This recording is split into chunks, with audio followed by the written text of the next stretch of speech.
Hello सरजी। अब मेरो कुरा ध्यान दिएर सुन्नुहोस् है।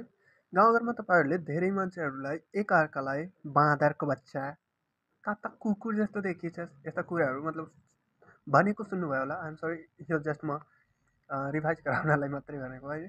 सो यस्ता कुराहरू तपाईँले गाउँघरमा धेरै पटक सुन्नुभयो होला। मान्छेले एकअर्कालाई भन्दै गरेका हुन्छन्, खै किन भनेको हुन्छन्।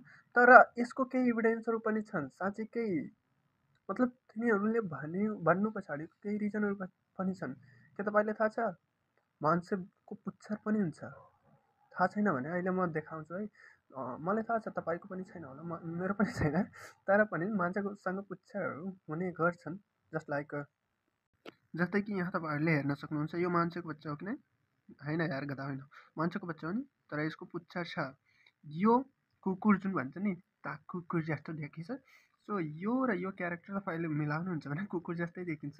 र यो भनेको खै कुन भूत हो? कुन होइन, भूत होइन, मान्छेकै बच्चा हो। सो यसको बडीमा यो बेबी जुन छ, बच्चा जुन छ, त्यसको बडीमा थिक हेयरहरू पाइएको छ। सो यो सब जुन कलाकारी छ नि, यो सब जुन क्यारेक्टरहरू छन्, यो आउनु भन्ने जुन प्रोसेस छ, यो क्यारेक्टर अचानक देख्नु भनेको जुन प्रोसेस छ, त्यसलाई एटाभिजम भनिन्छ।